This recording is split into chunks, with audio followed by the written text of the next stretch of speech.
Perhatian. Konten ini mengandung konsep esensi ilahiyah yang membutuhkan aspek pemahaman mendalam, yang kemungkinan hanya dapat diakses dengan keterbukaan hati dan pikiran, untuk mencapai tingkat pencerahan dan kesadaran yang lebih tinggi. Rahayu bagi semuanya. Jadi hari ini saya ketiban sampur untuk mengkaji melepas kemelekatan menyambut kebebasan dari sudut pandang Jawa. Ya nggak ada tulisan Arabnya dari pandang Jawa. Jadi kita bisa langsung masuk ke halaman 1 ya. Nah, jadi gini. Kemelekatan itu sebenarnya kan bukan bagian dari hidup kita. Ya, jadi kalau kita itu mandi misalnya, ya kan, terus kotoran itu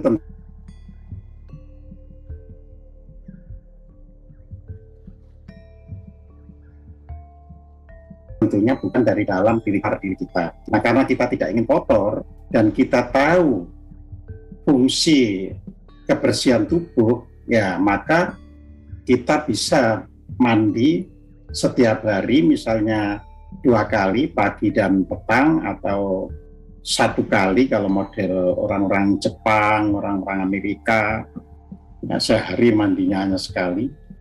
Ya. Nah, tapi yang jelas mandi itu karena tahu bahwa tubuh kita ini bawa kotoran, ya paling tidak ya dari dalam keluar keringat, ya bercampur dengan sisi luar, akhirnya melekat di tubuh kita. Nah, itu namanya kemelekatan. Ya. Nah, orang yang setelah terkena debu tapi merasa nyaman dengan dunia luar, ya semakin merasa senang dengan kemelekatan itu.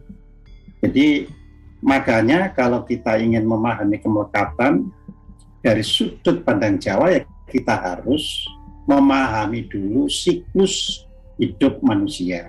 Jadi ini penting ya. Jadi ada 3 jagat dalam pandangan Jawa, ya, yaitu jagat purwaka. Jadi jagat purwaka itu jagat asal mula, jagat awal. Ya. Maka di dalam sangkan paraning dumadi itu artinya sangkan itu adalah asal, berarti jagat purwaka.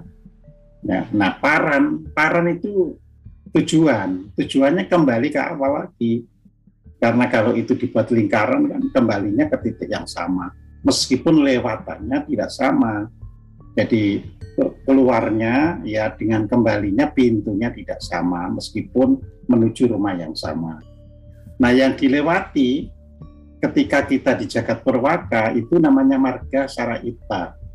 Jadi marga itu jalan, ya kan. Nah, jalan yang disebut saraita itu masih murni, ya. Terus kemudian jagat madhyama, jagat yang ada di tengah, marganya adalah marga saraina. Jadi marga itu jalan, makanya ada bina marga, ya kan. Tapi saraina penuh dengan kenistaan, penuh dengan hal-hal yang rendah dan sebagainya. Ya. Namun demikian disebut juga jagat madhyama ini sebagai jagat madhyapala, karena justru di dunia inilah ya kita berusaha untuk menghasilkan buah yang terbaik bagi nantinya. Ya, jadi itu. Nah, yang ketiga adalah jagat wasana, jadi jagat akhir, ketika setelah kita mati. Nah, maka disebut itu jagat daya, karena kita harus ada daya untuk bisa pulang balik. Jadi kalau nggak punya daya, ya baliknya bukan ke purwaka, tetapi baliknya ke dunia lagi. Nah, itu konsep kelahiran kembali atau reinkarnasi di dalam pandangan Jawa. Jadi artinya reinkarnasi tidak ada kalau secara lingkaran itu sudah bisa dijalani dengan benar. Jadi itu ya. Nah, manusia tentunya berangkat dari gua garba, dari istilahnya rahim semesta ya, yang disebut jagat purwaka. prosesnya kan dari lahir itu kan, kalau bayi dari dalam perut terus lahir ke dunia. Nah, prosesnya itu, perutnya itu ya namanya jalan Saraita itu, yaitu perjalanan diri melewati suatu keadaan yang dipenuhi dengan kasih sayang, ya kan, tresno, welas asih. Jadi dipenuhi. Ya. Jadi artinya ketika masih ada di jagat Purwaka, ya, terus jalannya itu jalan Saraita, maka isinya hidup kita itu masih tresno, welas asih, tidak ada kemelekatan apapun. Justru kita itu hadir untuk bisa menghasilkan kekuatan tresno, welas asih ke lingkungannya, ya. Nah, akhirnya tiba di jagat madya pala ini, ya. Alam yang berkaitan dengan upaya memetik buah perilaku.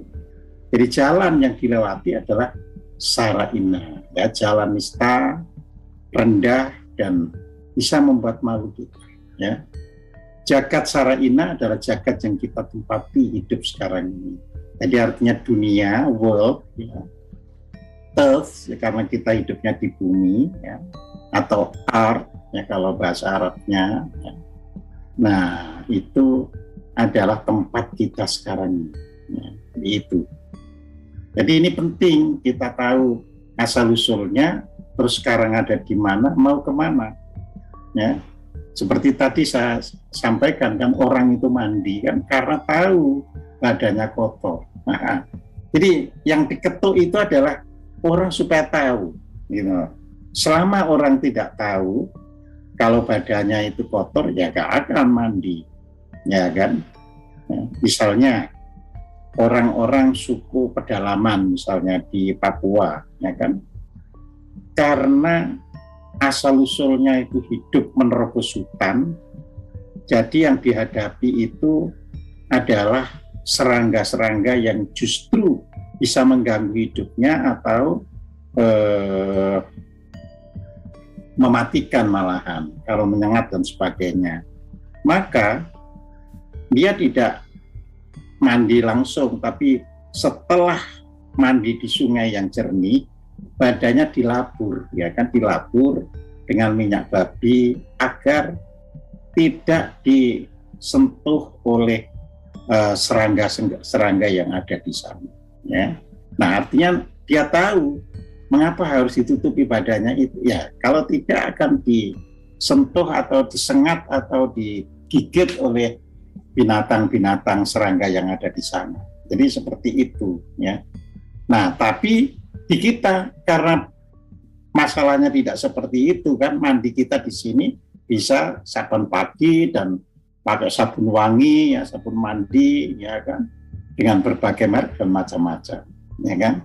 Nah, seperti itu untuk melepaskan dari hal-hal yang melekat pada tubuh jasmani. Nah, kemelekatan kan bukan melekat pada tubuh jasmani, tapi melekat pada diri kita, melekat pada pribadi kita. Jadi ini harus dipahami dengan baik, ya kan. Jadi kalau kotoran pada tubuh berarti melekat pada tubuh jasmani, ini sudah pada jiwa kita kemelekatan itu, ya. Kemudian akhirnya kita kan kembali ke jagat Purwaka melalui jagat wasana, ya, melalui jagat wasana, ya. Jadi itu tadi kan, jadi jagat Purwaka, ya kan, melalui jalan namanya Saraita, jagat madya mapala melalui jalan yang disebut marga Saraina, dan sekarang kembali melalui jalan Saraila, ya. Ini pengetahuan yang tidak kita dapatkan pada misalnya di serat-serat yang sudah berbau kesufian, ya, tidak akan mendapatkan itu. Nah, jadi di Saraila ini ada upaya untuk memisahkan diri dari kemelekatan duniawi, karena sadar bahwa dunia ini harus ditinggalkan. Jadi bukan digandoli gitu loh, jadi sadar. Nah, jika dibuatkan 3 titik dalam garis lingkaran, maka ada 2 titik yang menjadi wilayah jagat madya, yaitu Madya Pala dan Pala Madhyama, dan 1 titik yang merupakan jagat Purwaka dan sekaligus jagat Wasana. Nah, jadi kita memperhatikan siklus tersebut, ya. Ketika kita memperhatikan siklus tersebut, ya pada mulanya manusia itu melihat dirinya itu sebagai sang pribadi yang merupakan manifestasi Tuhan Yang Maha Esa yang dalam ajaran Jawa disebut Yang Eka Jati. Dia tunggal sejati, dia yang sebenarnya ada. Ya. Sang pribadi ini bermula dalam garba asal di jagat Purwaka. Jadi dengan kehendaknya yang maha besar ini, yang Maha Esa ini, terciptalah istilahnya semua wujud yang terdiri dari wadah dan isinya, kan itu kan, ya isinya nanti manusia itu. Nah, ada wadahnya kan, seperti telur dan telur itu kan terdiri cangkang dan isinya, ya kan tidak langsung telur itu terus wujud isi, ya kan, cangkang dan isinya. Akhirnya ya kayak telur dan cangkang dan isinya itu, ya isinya itu kondisi ketika di sara ita tadi, ya isinya itu, ya. Jadi, nah cangkangnya itu tetap tinggal kan, dia tidak kemana-mana kan. Jadi kalau manusia cangkangnya ini ada di sana, ada di jagat Purwaka sana, garba loka sang pribadi. Ya. Nah, kita keluar dari situ, ya kan? Ya, karena sudah keluar dari situ, ya nanti harus kembali ke situ, gitu loh. Jadi kembalinya kembali ke sana, ya. Jadi bukan kembali ke tempat lain. Bahwa nanti tugas lagi, ya dari situ lagi. Tugas ke tempat mana, ya kan? Misalnya ke planet X, ya kan, bukan lagi ke bumi, ke planet X. Nah, nanti di planet X pun harus kembali ke garba loka awalnya. Jadi seperti itu, ya. Jadi terus menerus, ya, dengan menimba pengalaman. Kan hidup itu kalau di dalam sudut pandang Jawa itu ya namanya hidup ya tan kenopati, artinya tidak pernah tersentuh oleh kematian. Yang mati adalah badan wadah kita ini, pakaian kita ini, ya. Jadi situ badan ragawi kita ini. Nah, jadi itu. Nah, sang pribadi terus hidup karena sang pribadi itu adalah manifestasi, ya, dari Tuhan Yang Maha Esa. Nah, jadi di situ. Nah, kalau kita lihat ya gambar ini ya, jadi itu tadi yang terdiri dari 3 jagat ya. Jadi yang dilingkari oleh garis ya, kan di antara mata panah hijau masuk ke ungu ya, adalah titik istana pribadi. Jadi itu titik kan. Nah, dari situ ya, maka kita lihat ada garis lingkaran ungu. Ya, ini adalah alam yang dilewati manusia sebelum masuk ke tubuh jasmani. Jadi sebelum masuk tubuh jasmani. Nah, maka jalan itu dinamai Saraita yang tadi isinya sepanjang perjalanan itu tresno welas asih. Ya, jadi isinya itu tresno welas asih. Ya. Jadi tidak ada yang lain. Makanya di alam itu tidak ada perang. Ya. Boleh jadi kenapa ada tresno welas asih, berarti ada yang ditresnani, ada yang diwelasi, ada yang diasih. Iya, karena itu masalah owalan gingsirnya alam. Jadi ada perubahan, ada gerakan-gerakan. Cuma dasarnya bukan pamrih. Jadi tresno welas asih itu ya begitu ada yang menderita ya perlu diwelasi kan gitu kan. Nah, kalau ada yang bisa berbuat baik ya perlu di support, didukung, diberikan imbalan yang lebih baik. Jadi seperti itu ya. Nah, perjalanan diri melewati suatu keadaan yang penuh kasih sayang ya, tresno welas asih ya. Di alam awal atau jagat Purwaka ini sang pribadi diberi badan yang hanya sesuai dengan keadaan alamnya. Jadi bukan kok terus keluar nggak ada badannya, tapi badan itu sesuai dengan keadaan alamnya. Ya. Jadi itu namanya ketika di saraita. Ya. Jadi yang cocok di alam itu. Nah, ini yang harus bisa dipahami. Nah, yang eka jati yang menempatkan ketiga sifat tersebut yaitu tresno, welas asih. Nah, tresno itu apa? Tresno itu artinya sifat kasih tanpa adanya dorongan nafsu.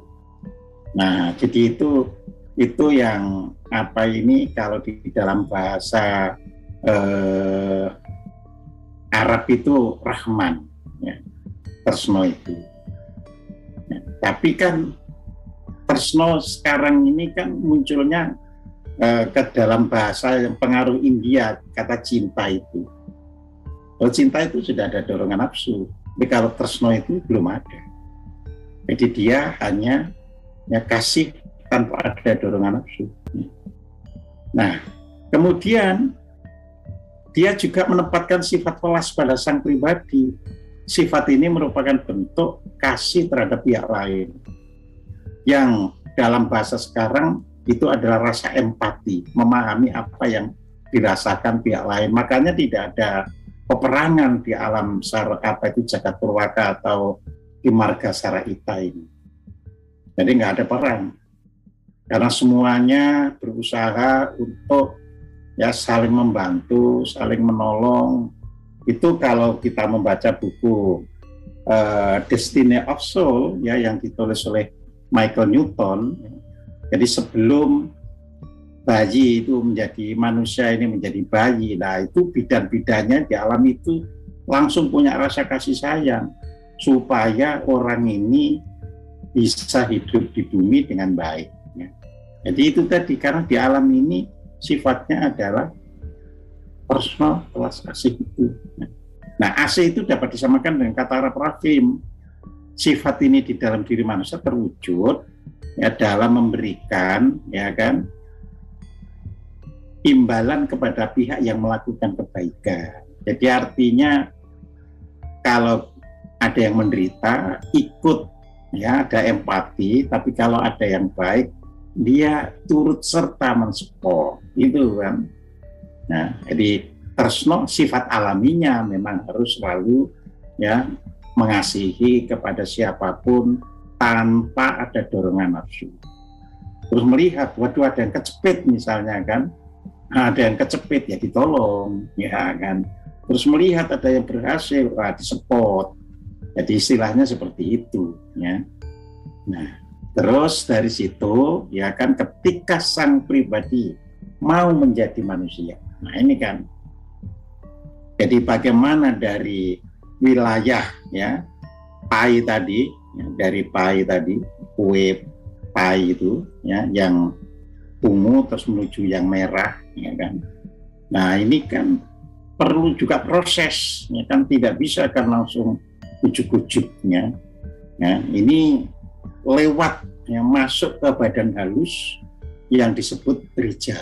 Nah, ini yang tidak akan Anda dapatkan di ajaran agama apapun seluruh dunia, termasuk pandangan barat timur, nggak ada. Jadi manusia itu kalau di ajaran agama apapun, pandangan apapun itu seperti ya kayak di Islam ya kan ditiupi roh, jadi modelnya kayak pelembungan ditiup begitu ya. Tapi ini adalah proses yang di situ ya. Nah, rijal itu badan halus. Jadi di sekeliling kita ini ada triliunan rijal kan gitu kan. Ya, rijal ini badan halus. Jadi rijal ini masuk ke sperma ya. Jadi masuk ke sperma, setelah sperma melebur dengan sel telur, ya, di sperma melebur dengan sel telur, kan? Nah, rijal ini yang itu menumbuhkan kan dari prosesnya itu ya. Nah, di situ cahaya yang bagas purwa ya, cahaya yang bagas purwa itu adalah kalau di dalam kesufian itu berarti Nur Muhammadnya kan gitu kan. Jadi Nur Muhammadnya jadi memancar, makanya disebut Nur kan, Nur itu cahaya, Muhammad itu terpuji. Nah, yang bagas purwa, bagas itu ya kan artinya juga cahaya, sinar. bagas itu, ya. Sedangkan purwa itu artinya kan awal. Nah, jadi gitu. Jadi yang awal inilah nyoroti cahayanya, ya. Jadi di situ. Jadi yang menjadi dudukan sang pribadi di Garbaloka itu menyoroti embrio yang terbentuk dari leburan sperma dan sel telur. Jadi sperma dan sel sorot, ya kan. Ya, jadi kayak misalnya telur ayam gitu, telur ayam gitu rami oleh induknya. Ini disorot. Nah, cahaya apa yang dipakai menyorotinya? Nah, cahaya itu dinamakan cahya gesang, ya kan? Artinya cahaya hidup.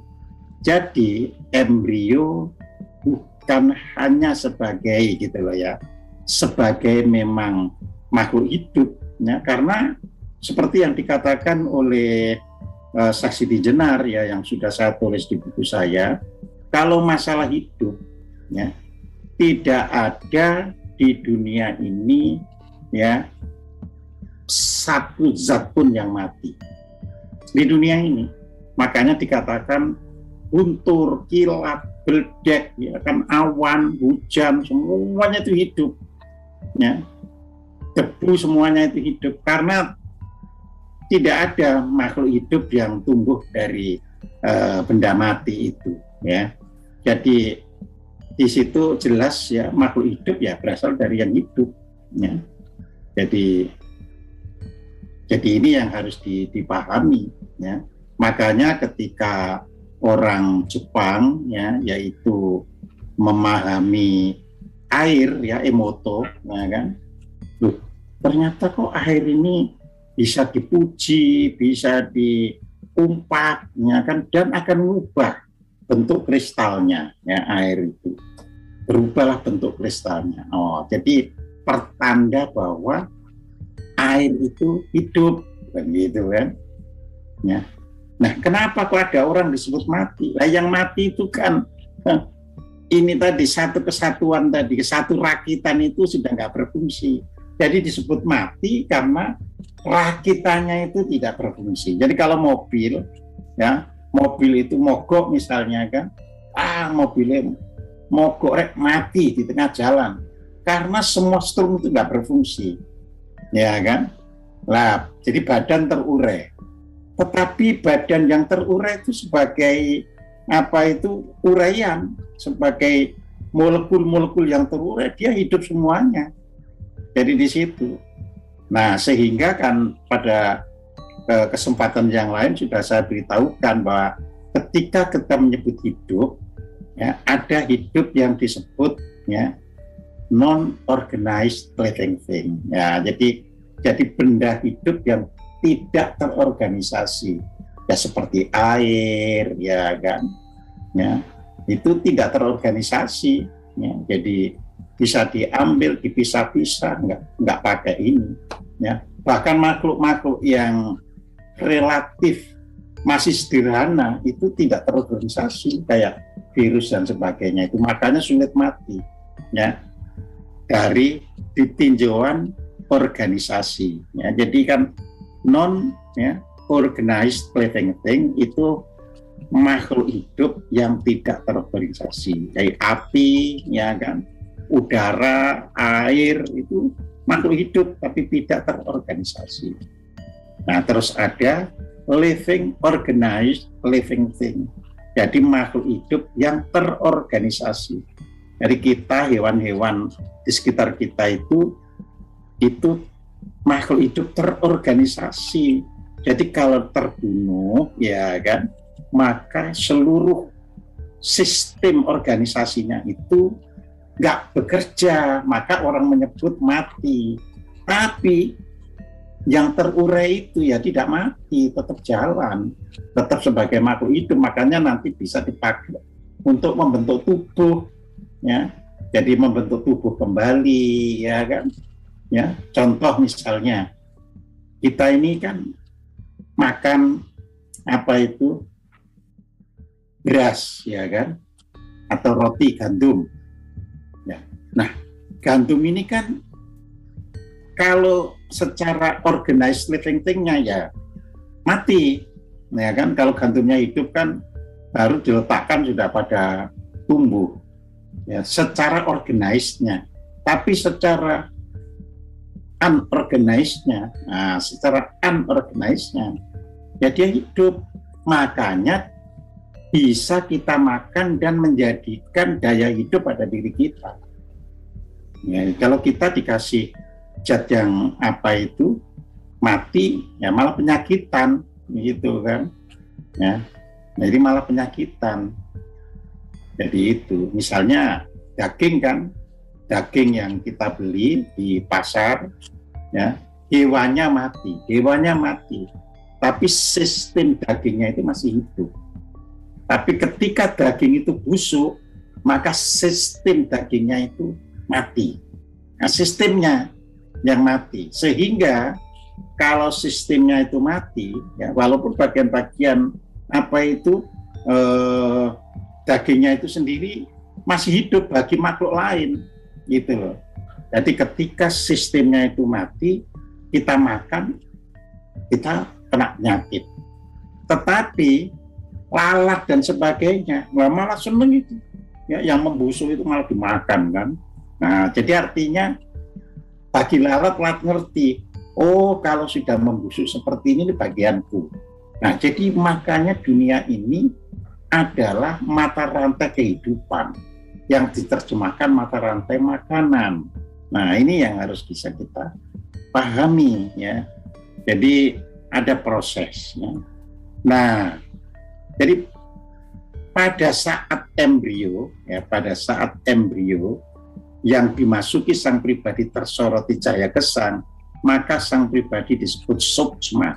Jadi menjadi sukma itu karena sudah masuk ke dalam tubuh jasmani yang hidup ya.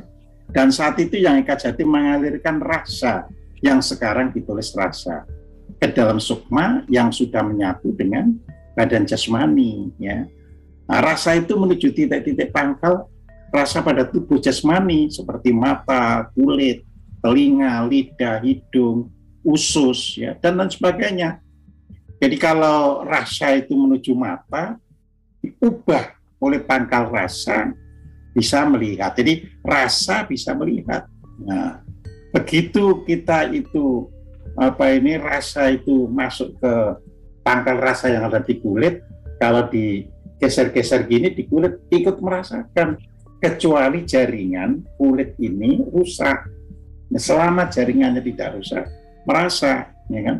Telinga kita selama kendangan, ya, kendangan itu ya, atau yang namanya selaput gendang itu tidak rusak, ya kita bisa mendengar. Tapi kan pangkal rasa itu memiliki kemampuan, ada kapasitas, sehingga kalau selaput gendang itu terkena suara yang sangat tinggi bisa pecah, akhirnya tuli, nah rusak namanya. Jadi sistem pangkal rasa pada telinga rusak.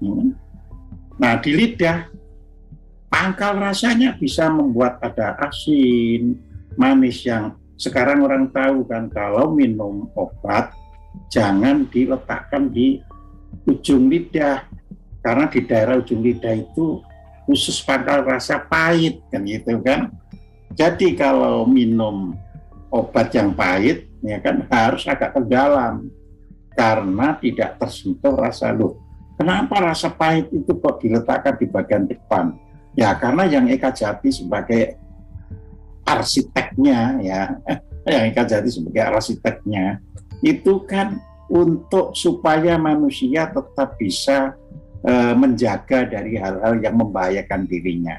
Karena biasanya yang pahit-pahit itu bisa membahayakan dirinya.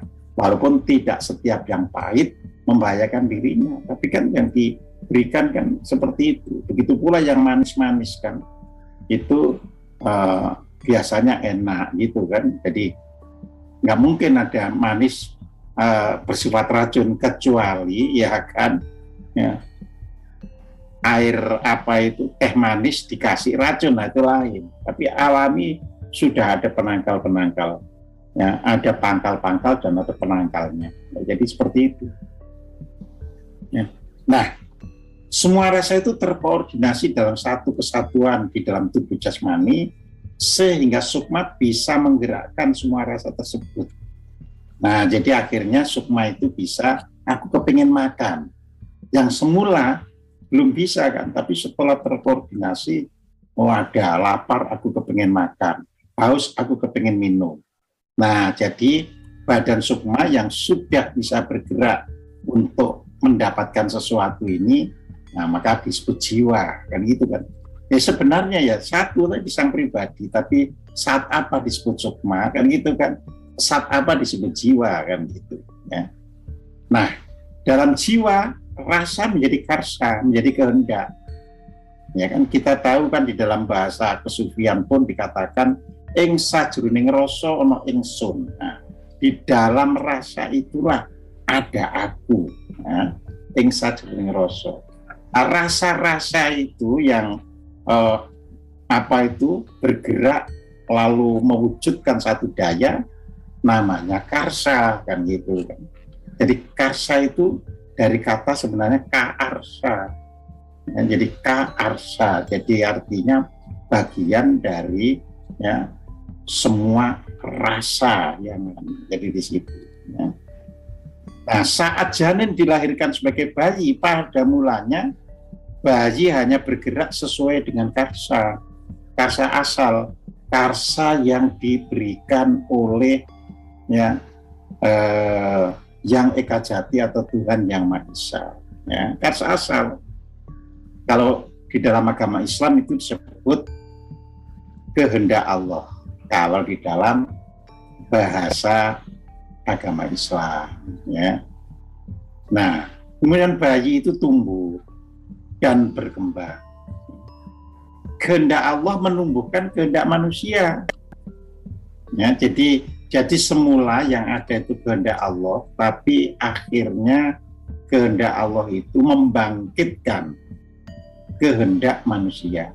Jadi dengan kehendak manusia itu manusia bisa bekerja dan berkarya. Ya, ini dua hal yang berbeda di dalam bahasa Jawa. Kalau bekerja itu kita hanya melakukan sesuatu, ya kan?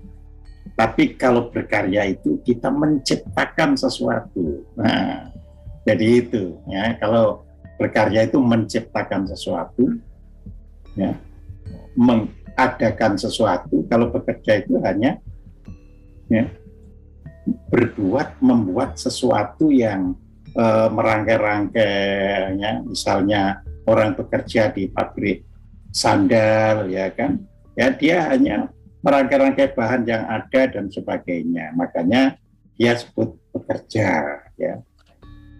Nah, kalau yang berkarya, ya yang punya pabrik, kan gitu kan, yang berkarya kan.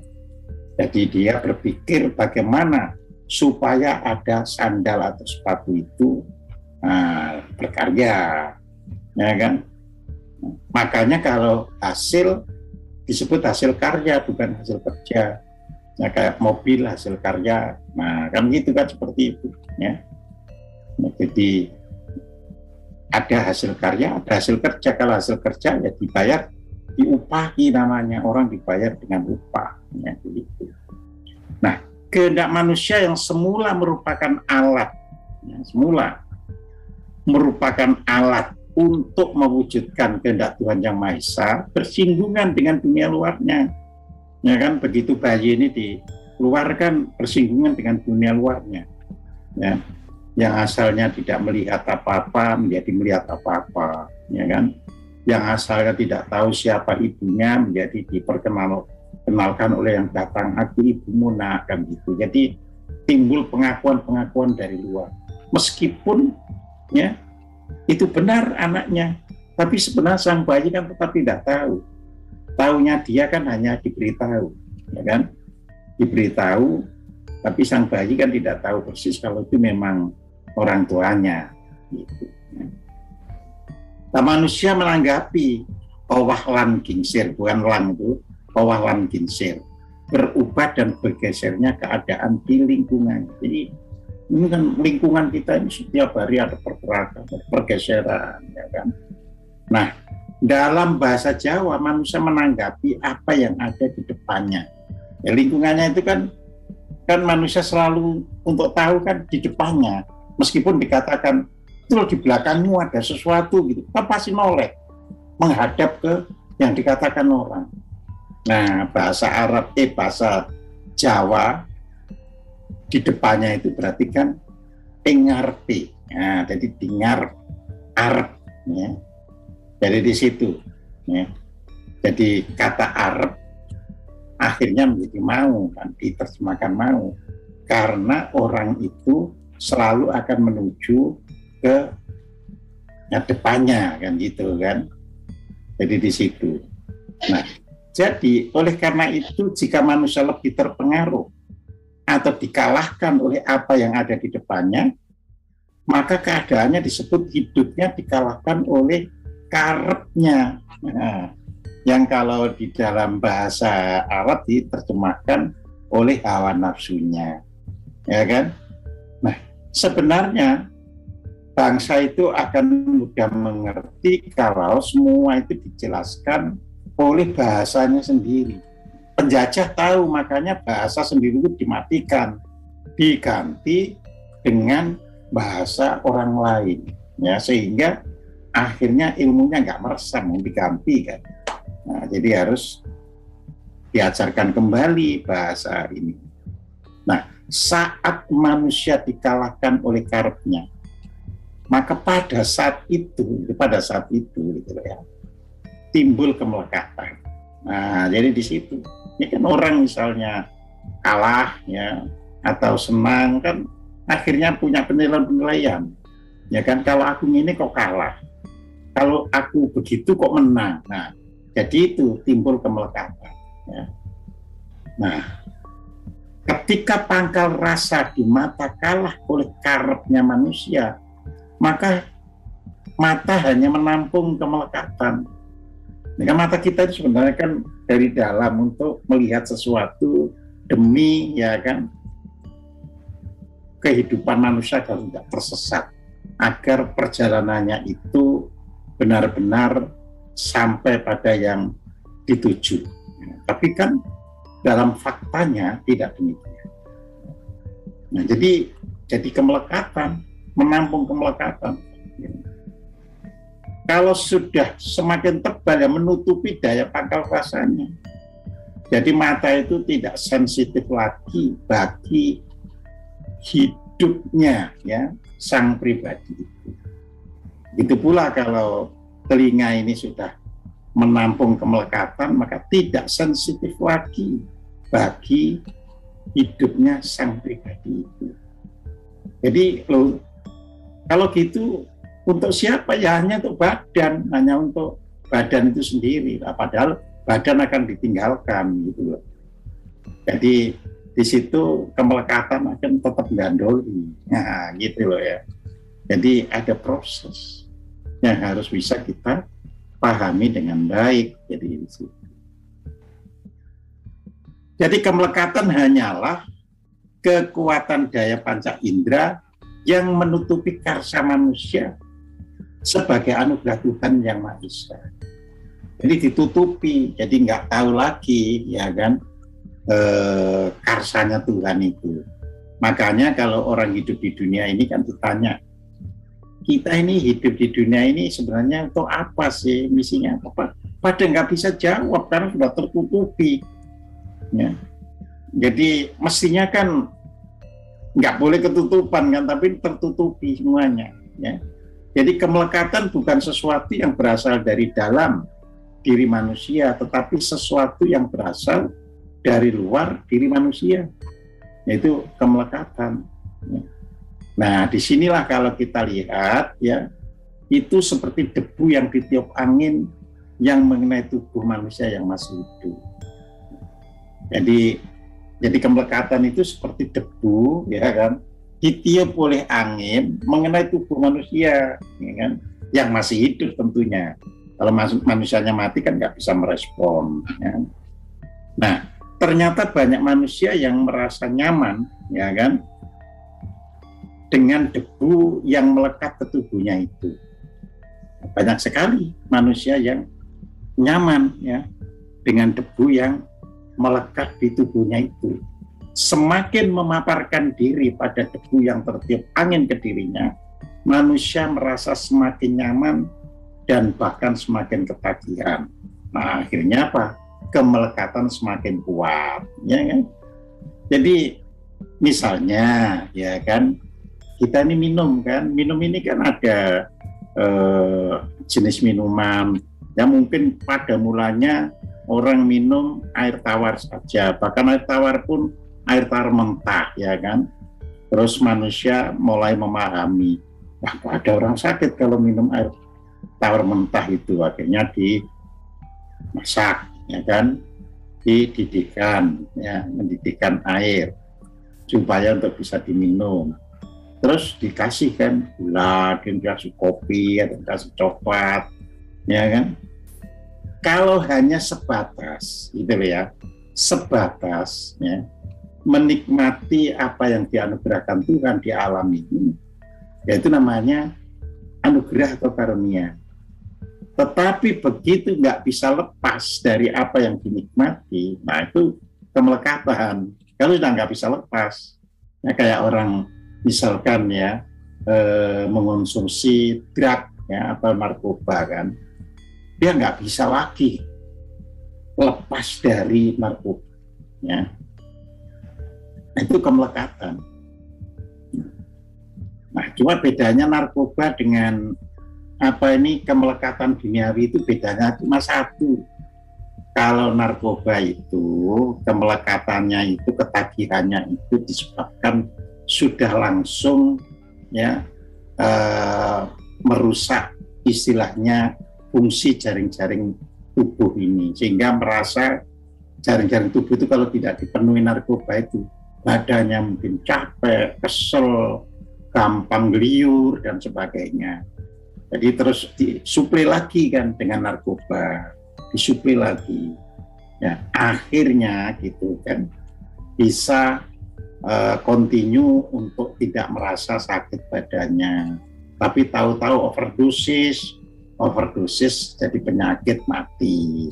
Jadi bukan mati secara sadar, mati akibat overdosis. Nah, hal-hal yang sifatnya terjadi di sekitar kita ini ya mirip itu, cuma yang diserang bukan sistem jaringan tubuh jasmani, tapi sistem jaringan batin kita yang diserang itu, gitu loh.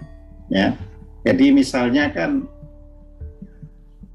kita lewat mata menjadi senang, akhirnya kita nggak bisa lagi melepaskan apa yang pernah kita lihat itu, ya.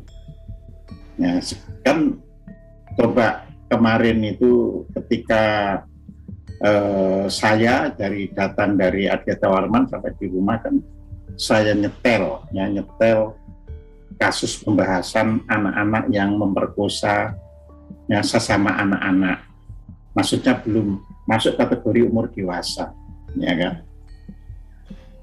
Jadi itu menurut dokter ya yang ahli seksualitas, karena anak-anak itu nonton film porno ya, akhirnya merusak sistem dopaminnya. Jadi dopamin itu kita semua ada secara alami, tapi itu dirangsang oleh penglihatannya, sehingga begitu dopamin itu ya dihasilkan dalam jumlah yang istilahnya tidak bisa dibendung oleh tubuh itu sendiri, lah dia merasa ingin menyalurkan, ingin membuang dopamin itu ya, untuk meredakan dopamin itu. Nah, jadi makanya terjadi orang untuk memperkosa. Nah, jadi seperti itu ya. Nah, jadi di sini ada bagian yang dirusak. Nah, jadi kalau misalnya kehidupan kita itu semua kan masuk lewat indera kita ini, tapi kan batin mengolah. Tapi begitu batin ini sudah tidak bisa berfungsi dengan benar, ya kita akan ketagihan terhadap segala hal yang ada di dunia ini. Nah, jadi karena ketagihan, nggak akan mau mikir yang rumit-rumit itu. Ya, pokoknya kalau saya lapar ya harus pokoknya kasih makan. Jadi sudah tertutupi, sudah tidak bisa bekerja dengan benar lagi. Nah, semakin kuat ketagihannya terhadap ya keadaan dunia, ya. Jadi kalau tadi gerak ini keadaan dunia, ya kan, maka akan semakin besar kemelekatannya, semakin tebal kemelekatan. Ya. Nah, jadi seperti itu. Ya. Nah, jadi akhirnya melepasnya harus menyadari dulu siapa diri ini, melepasnya itu. Ya. Jadi tanpa menyadari diri kita ya tidak bisa kita melepas, ya kan? Makanya orang selalu di sana sini ya harus kita bangkitkan kesadaran kita, sadar ya orang Inggris menyebut ya conscious ya consciousness, ya kan? Macam-macam jadinya, ya kan? Nah, jadi di kita kalau kita sadar itu kan sebenarnya bukan bahasa Jawa, cuma sudah teraplikasikan di dalam kehidupan Jawa. Jadi kalau misalnya diterangkan menggunakan bahasa Jawa, ya mulai bingung. Sadar kok yo, sajane eling emut kan gitu kan. Tetapi begitu eling emut gak nyantol lagi gitu kan, ya udah sadar aja ya. Jadi pemahaman mengenai diri ini diajarkan sebenarnya ya oleh semua agama yang tentu saja berdasarkan keadaan lingkungan ya hidupnya. Jadi kalau orang bertanya ya kan siapa diri ini ya, tentunya itu semua akan diajarkan oleh filosofi, oleh keyakinan dan sebagainya pada masyarakat masing-masing ya. Jadi di situ. Jadi semuanya itu diajarkan ya, oleh agama dan tentunya itu berdasarkan keadaan lingkungan hidupnya. Dalam pandangan Jawa misalnya keadaan di dunia ini harus diisi dengan kerja dan karya yang sesuai dengan karsa yang kita jati. Namun manusia khususnya yang berpetualang ke wilayah yang lain hanya berusaha mempertahankan kelompoknya. Akhirnya terjadi benturan kepentingan. Ya, jadi misalnya kerajaan Viking ya, komunitas Viking menyerbu dan sebagainya. Ya kan itu tidak berisi kerja dan karya, tapi hanya untuk mempertahankan kelompok. Ya kan, ketika bangsa dari Asia Utara ya, utaranya Iran masuk India ya kan, lah itu kan menjajah ya orang-orang India itu sendiri ya kan, yang pada waktu itu sudah bisa membangun kota ya kan yang disebut Harappa dan Mohenjo-daro ya kan, diporak-porandakan kan. Nah, digantilah dengan segala keinginan orang-orang yang datang itu ya dengan menggunakan kekuatan, terus mencoba mencampur adukkan ya apa yang diyakini dari negara asalnya dengan yang ada di India kan gitu kan, ditemukan ya kan. Nah, jadi di sini terjadi benturan-benturan kepentingan. Nah, biasanya nanti yang baik yang menang maupun yang kalah ya akhirnya tidak memiliki konsep untuk bisa melucuti dirinya sendiri agar bisa kembali pulih ya ke diri pribadi yang asal. Nah, karena itu tadi asalnya itu timbul saling ingin mempertahankan kepentingannya, ingin mempertahankan kehidupannya, kelompoknya dan sebagainya. Ya. Nah, jika sudah terjadi benturan kepentingan, nah ini kan, maka bukan kerja dan karya yang dilakukan, tapi hanya semangat untuk menyelamatkan kelompok dan akhirnya fokus pada apa yang menyeliputinya. Nah, jadilah kemelekatan, ya kan? Nah, jadi kebetulan kan datang dari Arab ke sini, ya. Akhirnya itu bukan fokus pada untuk kemanusiaan, tapi lebih ke kelompok, ya. Terus ada kemelekatan, ada mendaku. Kita bisa dengar dari apa ini, YouTube ya kan, bagaimana orang Islam di Indonesia itu merasa negara Indonesia ini ya miliknya orang Islam, yang lain-lain itu cuma numpang. Nah, ini kan akibat dari sini, akibat dari proses ya kan mempertahankan kelompok itu tadi. Jadi kemelekatan yang ada jadi di situ, ya. Bahwa lupa kan dulu itu masuk ke sini itu dari mana dia, ya kan, lupa gitu. Nah, disinilah yang harus bisa kita pahami dengan baik. Jadi kita harus mengajak kembali, ya, supaya pelan-pelan bisa tidak melekat. Ya. Nah, kita dapat melepaskan diri dari kemelekatan dan menyambut. Ya, tadi kan melepaskan diri dari kemelekatan dan menyambut kebebasan. Jika kita mengetahui yang sebenarnya, apa yang melekat pada dirinya. Nah, jadi kita harus tahu yang melekat pada dirinya. Jadi apa yang melekat pada apa bangsa Indonesia ini, ya, ini harus dipahami. Kalau yang apa yang melekat ini tidak diketahui, ya nggak bisa kita menyambut kebebasan. Melepaskan aja nggak bisa, apalagi menyambut kebebasan. Jadi di situ. Nah, sebagai wacana sih bisa terus, namanya wacana. Wacana itu kan sekedar ada ungkapan pemikiran, tapi fakta kita nggak bisa. Ya. Misalnya ya bangsa kita ini selalu terikat misalnya.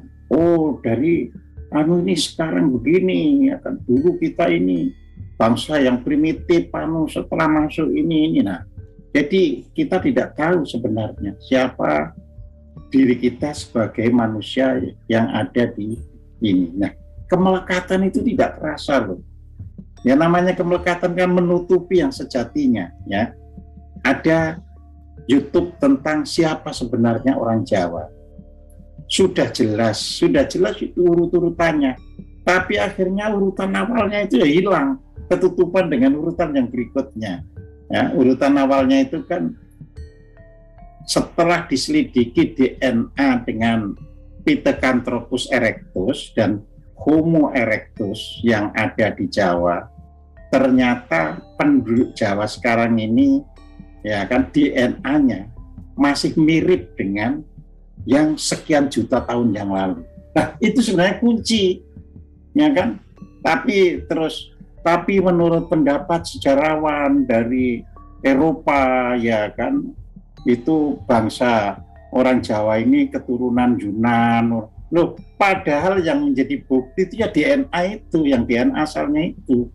Tapi bisa diporak-porandakan, dibuang oleh ya kepentingan-kepentingan, itu namanya oleh kepentingan-kepentingan, ya kan. Ada yang mengatakan dari India, ya, dan nanti nggak tahu lagi gitu loh. Jadi yang melekat pada dirinya itu jadi nggak tahu gitu. Nah, di sini kan harus dipahami, makanya ya melepaskan diri dari kemelekatan itu sama dengan bukan hanya melepaskan diri pada diri sendiri, tapi terhadap bangsa. Ya. Jadi kalau kita berupaya sendiri aja ya bukan tidak bisa, ya berat setengah mati. Jadi harus yang dibangun itu adalah karakter building bangsa Indonesia ini. Ya, nah mula-mula harus tumbuh kelompok kan, komunitas. Misalnya komunitas Padmana ini ya akan menjadi khusus komunitas untuk membangun kesadaran diri sebagai orang Indonesia. Misalnya begitu. Ya nanti kalau berkembang baru bisa. Ya, karena kan punya daya, punya kekuatan, akhirnya lewat berbagai tokohnya bisa menyingkirkan pendapat-pendapat asing yang dilontarkan, yang sekarang pada ditelani di negara ini gitu loh ya. Jadi apa yang melekat itu bukan bersifat universal, ini yang harus diketahui, tetapi bersifat parsial. Misalnya orang yang hidup di daerah padang pasir, pasti secara budaya mengetahui caranya melepaskan debu yang menempel di badannya. Hal ini pasti berbeda dengan orang yang hidup di Jawa yang debunya itu bisa melekat lebih kuat daripada ya debu yang di padang pasir. Karena debunya berasal dari lapisan tanah liat yang lengket. Nah ini harus diketahui kan. Jadi ini kan pemelekatan terhadap kepercayaan, keyakinan dan sebagainya. Kenapa semuanya kok dari asing yang dari sendiri kok hilang? Nah itu bukan berarti tidak ada. Karena itu tadi ditimpuk terus kan, dilekati yang baru gitu kan. Nah itu pelan-pelan harus disadarkan. Ya kan? Makanya di sini terus timbul pertanyaan. Jadi kalau begitu bagaimana cara melepaskannya? Ya menemukan kembali jati dirinya sebagai orang yang hidup di Nusantara. Tanpa menemukan kembali jati diri sebagai orang hidup di Nusantara nggak bisa. Ya. Apalagi masih parsial. Parsial itu artinya yang Hindu ya harus kita jadi sebagai orang Hindu, yang Buddha ya kita harus sebagai orang Buddha, nggak bisa. Buddha, Hindu itu datang, ya kan, Islam datang, Kristen datang, Katolik datang. Nah itu harus bisa menjadi orang Nusantara yang pada mulanya itu tidak ada urusannya dengan hal yang datang itu, semua diterima dengan baik. Nah makanya pada slide terakhir ya kan, ya kita terus bertanya bagaimana kita bisa menyambut kebebasan kalau kita ya tidak bisa melepaskan kemelekatannya gitu kan. Nah makanya caranya harus mengembalikan suasana kehidupan di Nusantara ini agar kondusif bagi segala macam kepercayaan, keyakinan, agama, budaya yang ada di Nusantara. Jadi ketika orang Islam yang hidup di Indonesia sudah tidak lagi ada benturan kepentingan dengan yang bukan agama Islam, ketika orang Kristen tidak lagi ada benturan dengan orang yang beragama non-Kristen, ketika orang Hindu tidak berbenturan dengan agama yang lain, ya agama hanya dipakai sebagai seperti saya senang kopi jenis ini, itu jenis itu, ya masing-masing orang tahu tempatnya, ya, baru bisa, ya kan? Artinya menyambut kebebasan tidak bisa dilakukan secara individual, tetapi harus ditumbuh kembangkan suasana yang menjamin hidup bersama.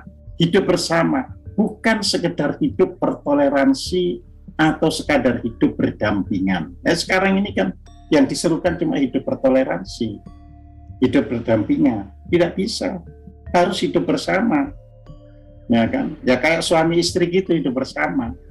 Jadi kita dengan tetangga kita kalau hidup bersama, kita tidak pernah melihat perbedaan keyakinan, kepercayaan dan sebagainya. Kalau tetangga kita itu lagi sakit, ya kewajiban kita menolong sebagai tetangganya. Nah itu yang namanya hidup bersama, ya kan? Ada orang lapar selama dia di kampung kita sendiri, ya kita harus menolong. Jadi di situ tidak lagi mempertanyakan dia agamanya apa, kepercayaannya apa, tidak lagi. Yang jelas ia orang Indonesia yang harus kita tolong. Nah, sifat-sifat ini ya, sengaja akhir-akhir ini dipecah belah oleh ya, agen-agen asing. Nah, kita tidak sadar gitu loh. Jadi agen-agen asing terus memecah belah, ya kan? Nah, sehingga orang tidak menyadari Nusantaranya. Ia sadar pada agamanya, tapi tidak sadar tentang rumahnya.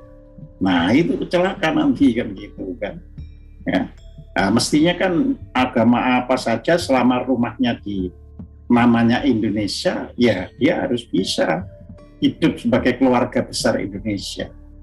Ya, nah ini yang hilang entah karena lewat partai, entah karena lewat kepentingan golongan dan sebagainya. Nah, mudah-mudahan Padmana ini bisa membawa ke ranah ya ke ranah nasional, ya, bahwa bangsa Indonesia itu secara ya kan jati diri satu, walaupun itu kan semua wacana pemikiran dan sebagainya bisa berbeda-beda, tapi itu tidak boleh menjadi penyekat ya antar sesama anak bangsa. Jadi hidup bersama adalah hidup yang dipenuhi. Nah, jadi dikembalikan dari awalnya tadi, dari alam ya purwaka tadi. Jadi hidup bersama adalah hidup yang dipenuhi ya karakter tresno welas asih. Hal ini agar bisa melewati alam wasana lewat marga sarawila sehingga kembali ke purwaka. Ya. Jadi ini yang harus bisa kita wujudkan secara perlahan namun pasti. Nah, demikian, terima kasih.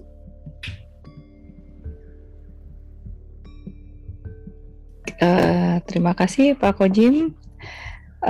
Teman-teman dan Bapak Ibu sekalian, barangkali ada yang mau bertanya boleh raise hand atau tulis di chat.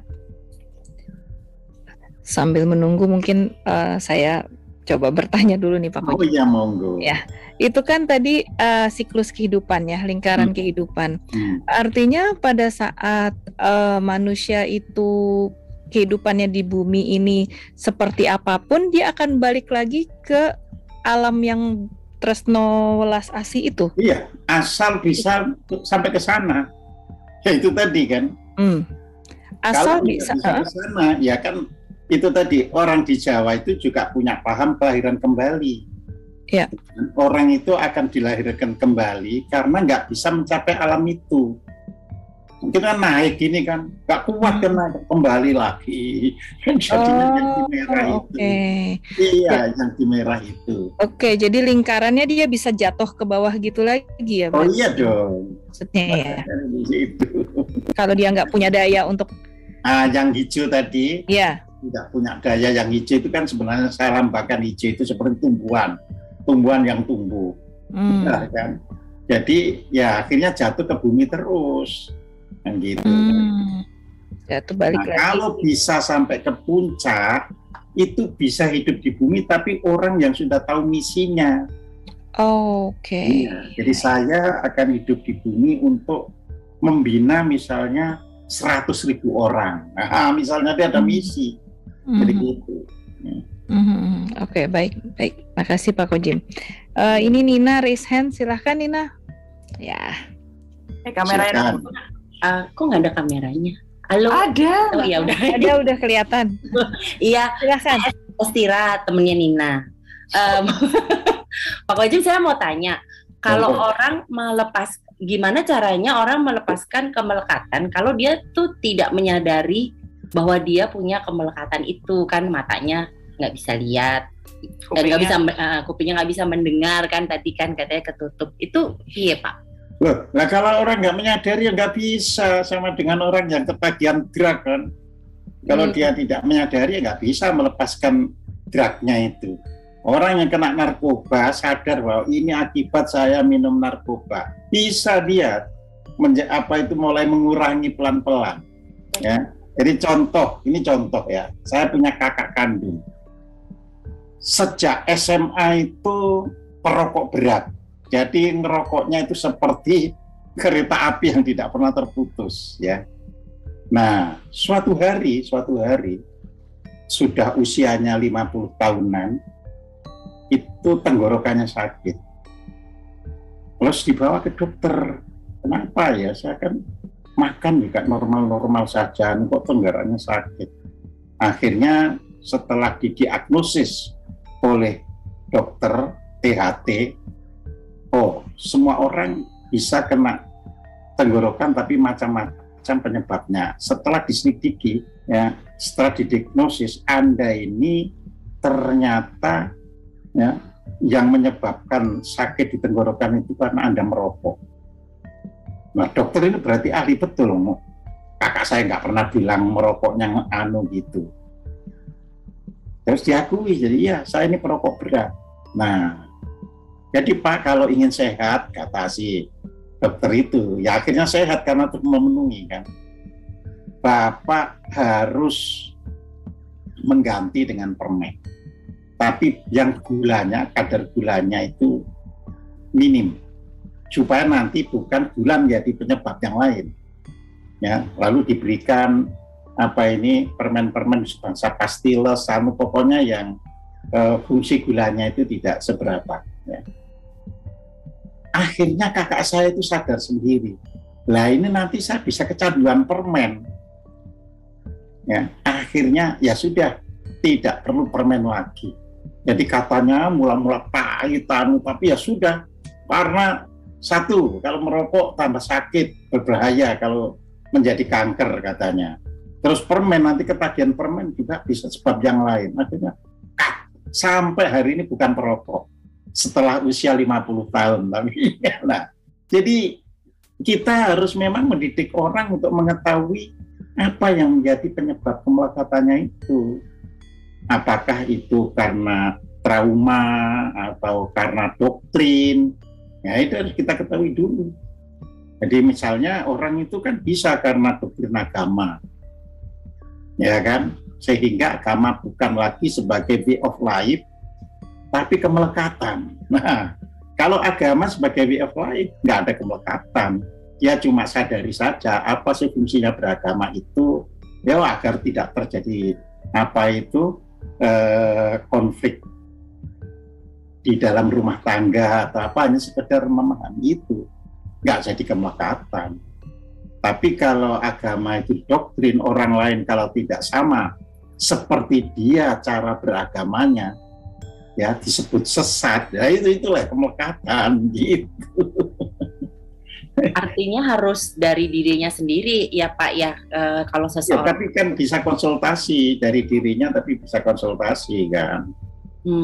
Kayak tadi contoh narkoba gitu ya Pak ya. Iya.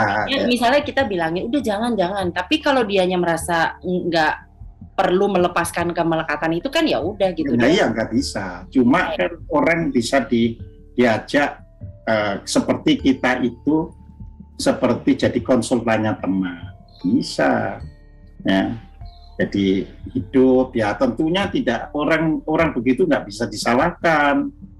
Cuma bagaimana diketuk, digali, kok bisa ya kamu itu belajar sampai segitunya. Padahal saya ini sudah banyak belajar itu, bisa nyaring itu mana yang bakal jadi beban saya, mana yang nah. Jadi itu, tapi kalau langsung, wah kamu salah segitu, sama aja kita kan. Ya, oke Pak. Terima kasih Pak Wadi. Baik, terima kasih. Mbak Ririn silahkan. Sudah raise hand, Mbak Adriani Surono. Terima kasih Mbak Eka. Terima kasih Pak Koji. Ya, sami-sami. Pak, aku ada 2 pertanyaan. Yang pertama, terima kasih ya Pak atas presentasinya. Banyak belajar aku dan baru pertama kali aku dengar nih ada Sarah Ita.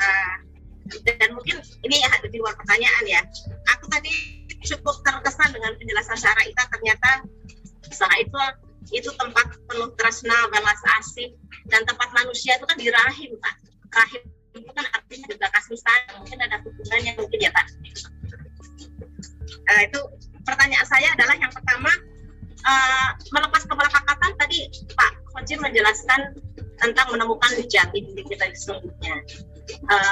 Tapi aku belum dapat secara konkret Pak. Itu kan aku baru menangkap konsepnya, menemukan siapa kita sesungguhnya. Mungkin ada dalam perspektif Jawa, latihan-latihan atau praktek-praktek yang bisa kita lakukan untuk melepaskan diri dari kemelekatan, karena kita ini kan semua, kita ini kan parsial, sehingga kemelekatan itu menjadi sebuah keniscayaan. Tetapi mungkin dengan beberapa latihan-latihan itu bisa dilepaskan gitu. Pertanyaan yang kedua ini agak terkait sama judul ya. Kemudian judulnya kan melepaskan diri dari kemelekatan dan menyambut kebebasan. Yang aku bayangkan kebebasan itu jadi kita sudah bebas dari kemelekatan. Mungkin karena pemahaman saya agak masih sangat terbatas ya tentang Buddha atau segala macam. Mungkin semacam moksa gitu ya. Nah tadi kehidupan beragama, yang di Indonesia ini sekarang ini sedang trending topik lah tentang kebinekaan dan seterusnya gitu ya.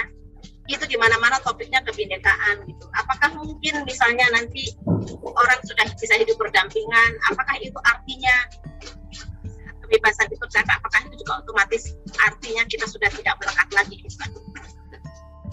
Dua itu aja, Pak. Terima kasih. Ya. Terima kasih kembali. Iya, memang kan di perut itu kan setelah jadi. Tapi Tersnowelas AC itu adalah bekal manusia sebelum di perut sampai masuk perut. Jadi sampai masuk, ya kan? Nah, tentunya ketika manusia itu baru dilahirkan, ya kan? Sebenarnya kan meskipun ya orang kan bilang ya sudah bawa karma, oke, nggak jadi masalah itu. Tapi seandainya masyarakat itu tidak memberikan input, ya kan, yang bisa menghilangkan kedaulatan dirinya, ya, maka karma seberat apapun bisa dipikul oleh orang itu. Ya, makanya ada petani yang berat tapi nggak pernah mengeluh, karena dia sadar saja, iya dia ya memang saya hadir ini sebagai petani, ya inilah jalan hidup saya supaya saya bisa kembali pada kehidupan yang lebih baik. Jadi bisa. Ya. Tapi kalau jejalan dari lingkungannya itu terlalu kuat, terus si orang yang dilahirkan itu nggak menemukan, ya kan, pihak lain yang bisa untuk menerangi, ya akhirnya ikut lingkungannya. Nah, sehingga manusia hidup di dunia ini mau tidak mau kita harus mengakui lebih dibentuk oleh lingkungannya, gitu kan. Nah, lingkungan ini kan tergantung apakah itu asal atau lingkungan hasil dari pertemuan dengan budaya lain. Ya kan, misalnya orang Dayak yang hidup di tengah Kalimantan tanpa sentuhan dunia lain, ya lingkungannya lingkungan asal. Kalau itu bisa tidak terjadi kemelekatan. Karena apa? Karena totalitas hidupnya itu akan dijalani sebagai orang Dayak dengan penuh sesuai dengan kodrat lingkungannya. Tapi ketika orang lain masuk, ya kan, terus orang lain itu bisa menunjukkan bahwa dirinya itu lebih baik, lebih itu, nah bisa menggoda kan yang di dalam tadi, ya kan. Akhirnya, ya kan, yang di dalam itu hilanglah sifat semula yang Tersnowelas AC yang berkembang di masyarakatnya itu menjadi konflik-konflik sosial. Ya. Kalau masyarakat masih asli, itu nggak ada konflik sesamanya. Misalnya suku Baduy, ya komunitas Baduy di Banten sana, ya di dalam nggak ada orang bertengkar karena semuanya masih asal gitu. Jadi itu.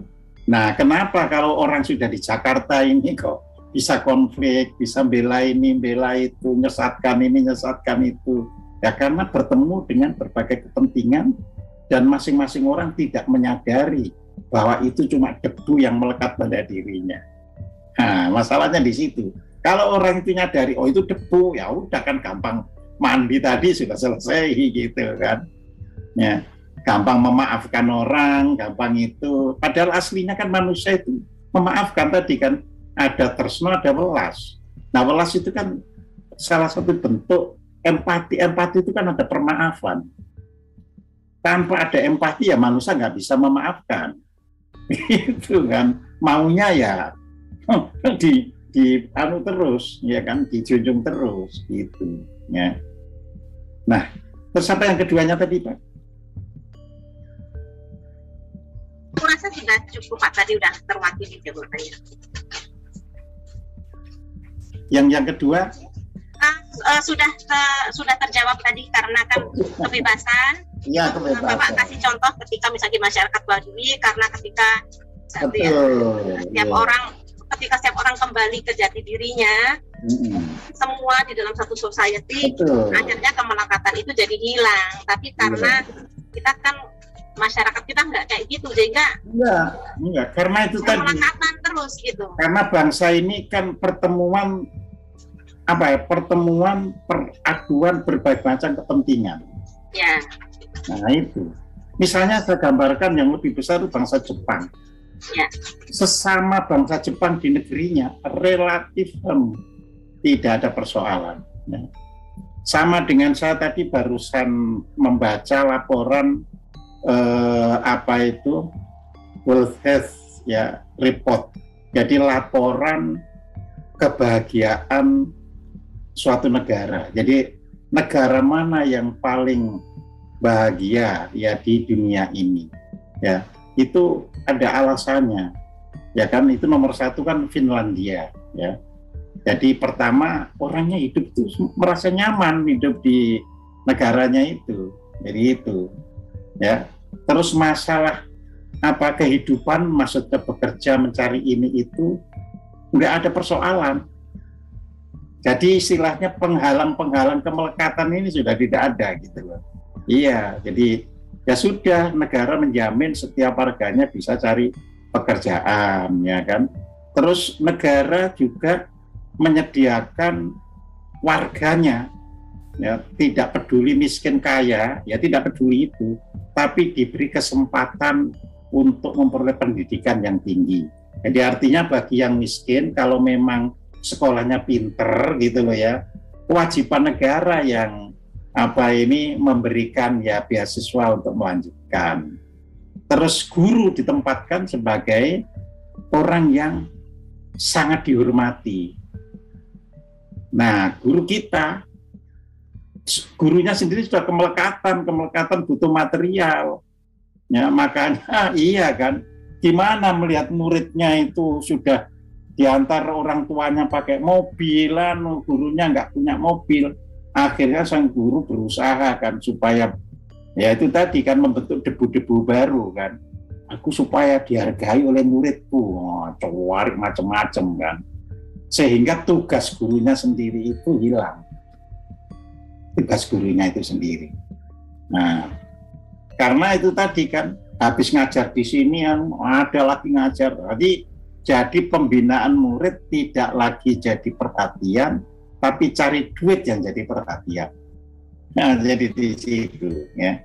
Jadi kita memang harus ya, terus yang sangat harus dipahami itu tadi, harus berusaha bahwa manusia itu pada hakikatnya sama, sehingga bisa hidup bersama. Karena sama itu bisa hidup bersama. Tapi sekarang ini yang ada di masyarakat kan tidak. Hidup itu cuma berdampingan. Yang penting aku gak ganggu kamu, kamu gak ganggu saya.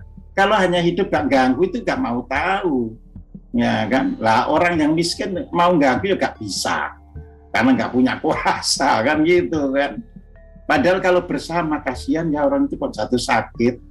Nah terus yang punya langsung welas kan gitu kan. Kan dari tresno yang punya jadi welas, nolong yang tidak punya. Jadi di situ. Jadi kalau ada orang sukses nggak iri, bahwa ini perlu saya support supaya keberhasilannya nanti bisa turut untuk memberikan kesejahteraan bagi lingkungannya. Nah jadi seperti itu. Ya terus terang saja saya ini sebagai orang Indonesia ya merasa bangsa ini sudah nggak karu-karuan. Jadi hidup bersama itu sudah selalu manusia itu sama, tapi nyatanya hidup bersama nggak bisa gitu. Jadi terus diukur dengan kamu agamanya apa, kamu kepercayaan, ya susah kalau gitu. Nah terus apa yang diartikan hidup bersama tadi? Nggak ada gitu. Jadi itu. Nah, memang perlu waktu, makanya tadi selalu saya dorong ya semoga Padmana itu bisa memelopor ya. Bagaimana membangun hidup bersama tanpa peduli apapun keyakinan, agama, ras, etnik, apapun pokoknya bisa hidup bersama gitu loh. Jadi itu yang harus gitu. Terima kasih Pak. Sami-sami. Sami-sami ini orang Jawa soalnya. Sami-sami Pak. Matur nuwun. Terima kasih Mbak Ririn. Ini ada pertanyaan dari chat Pak Kojim, dari Estira lagi.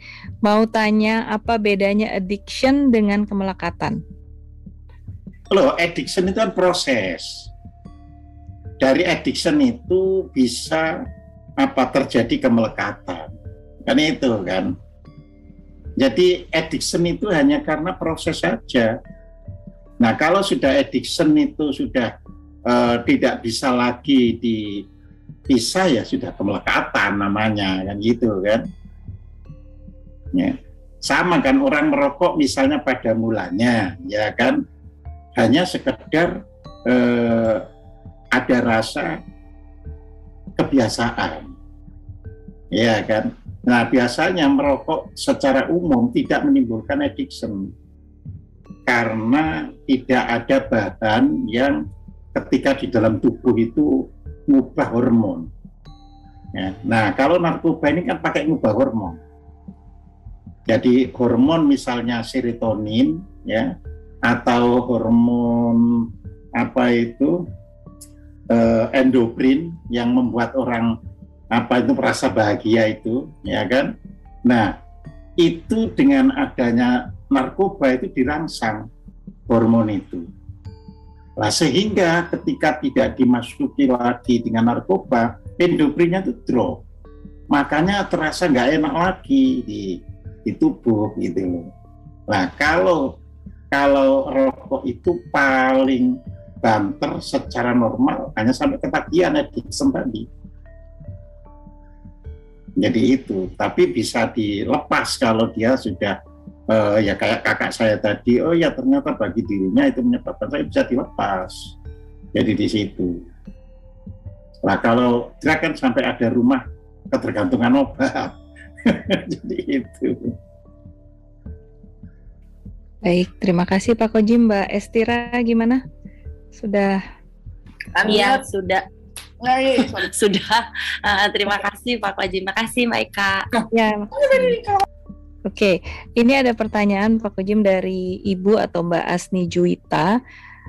Mau tanya, perubahan kehidupan di muka bumi adalah suatu kepastian. Bagaimana agar kita sadar dan mampu melepas kemelekatan? Iya, justru kalau tahu bahwa kita di bumi. Bagaimana agar kita sadar dan mampu melepas kemelekatan? Iya, justru kalau tahu bahwa kita di bumi itu bukan sekedar hidup, tapi punya tujuan. Nah, persoalannya ini kan ketika kita tidak tahu bahwa kita punya tujuan, ya nggak bisa kita melepaskan dari kemelekatan. Jadi di situ tadi harus disadarkan dulu, sebenarnya kita hidup di bumi ini mau kemana, ya kan? Nah, sebenarnya setiap agama ini kan diberikan gambaran, cuma kan akhirnya dipolitisasi. Nah, misalnya dalam agama Islam kan nanti kalau kamu berbuat baik kan gitu kan, kalau berbuat baik ada kata ikhlas, ada kata ihsan, ya kan, kamu akan masuk ke alam sana yang lebih baik. Nah, di titik itu tidak ada persoalan, ya. Itu bisa untuk sarana untuk melepaskan kemelekatan.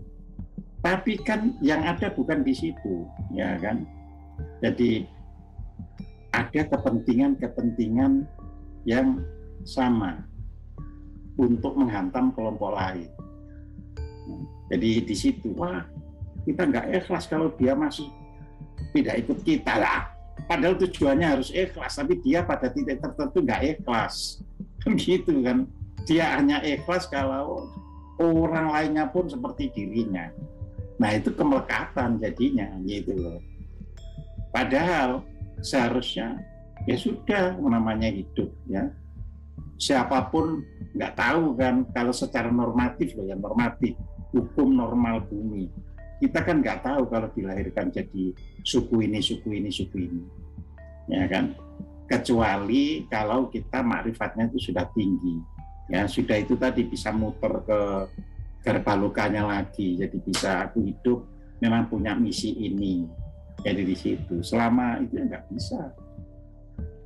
Jadi tujuan hidup ini minimal harus diketahui dulu sesuai dengan agama masing-masing, sesuai dengan kepercayaan masing-masing. Jadi di situ dulu. ya kan? Ya kan misalnya dalam agama Buddha kan tujuannya adalah terbebaskan dari samsara supaya masuk nirwana. Itu dulu dipahami dengan benar gitu loh. Ya, kalau orang Kristen tujuannya kan ya bersama Bapak yang di surga. Ya, nah itu dulu yang harus dia bukan gitu kan. Ketika tujuan-tujuan itu diabaikan dan lebih terkait dengan apa itu tadi kegiatan kelompok, ya nggak bisa jadinya kemelekatan. Itu yang terjadi di negara kita saat ini. Baik, terima kasih Pak Kojim. Mungkin ada satu pertanyaan terakhir, kalau memang masih ada, bisa raise hand atau tulis di chat. Kalau memang tidak ada, mungkin Pak Kojim bisa berkenan kita hening bersama kira-kira ya 15-20 menit barangkali Pak Kojim. Iya, jadi untuk hening bersama sebenarnya kita bisa hening secara relaksasi bersama. Ya. Jadi apa itu supaya bermanfaat, supaya bermanfaat kan dalam hening itu, maka usahakan ya kan menarik napas dengan perlahan dan betul-betul dirasakan. Ketika napas keluar tidak usah dikeluarkan, ya. Jadi ketika apa itu secara alami napas itu masuk, itu betul-betul dirasakan masuknya napas. Ketika keluar betul-betul diperhatikan ya rasa dari napas yang keluar itu. Ketika kita tidak pernah meleng, jadi hanya menyadari masuk dan keluarnya napas, hening otomatis. Ya, karena yang lain-lain nggak masuk gitu loh. Ya. Nah, persoalannya kan nggak boleh ada lampu menyala kan, kita nggak bisa hening kan. Ya, nah maka apa itu saya ngomando ya, tapi gelapkan semuanya ya supaya apa ini hanya apa itu hanya suaranya saja yang bisa didengar, komandonya ya, tapi videonya dimatikan semuanya ya. Jadi supaya tidak ada pengaruh, jadi begitu. Lampu-lampu kalau perlu dikurangi ya yang seperti itu. Namun sekarang videonya dimatikan dulu, lampu-lampunya dikurangi ya. Terus baru saya komando ya.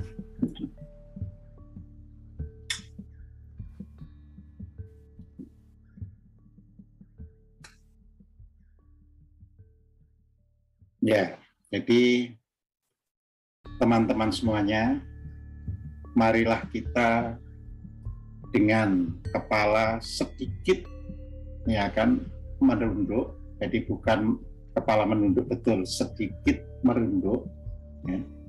Tapi tetap tegak lurus ke depan, apa ini tetap tegak lurus tapi sedikit merunduk, dan niatkan untuk mengheningkan diri sedalam-dalamnya. Saya hitung ya sampai 3 kali, dari hitungan angka besar begitu sudah mencapai 1, langsung semuanya menundukkan sedikit saja ya, sambil pejamkan mata agar tidak tersilau oleh lingkungan, dan Anda diam. Kemudian nanti setelah merunduk saya komando untuk mulai menarik napas dan mengeluarkan napasnya secara terpandu. Saya hitung untuk merunduknya dulu, untuk mulai step heningnya dulu. 3, 2, 1. Silakan hening dulu sejenak. Abaikan apapun, pokoknya hening aja dulu.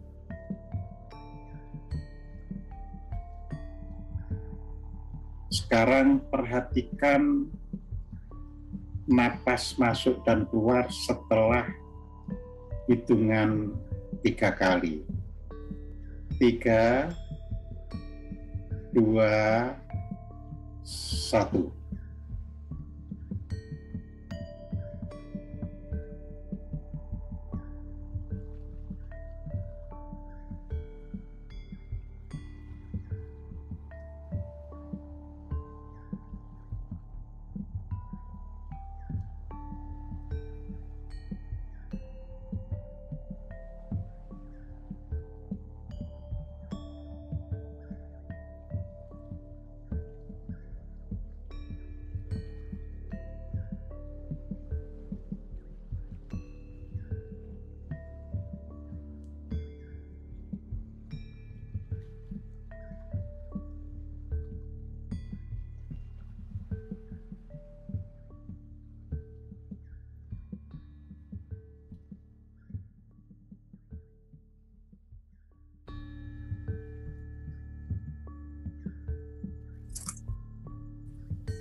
selesai.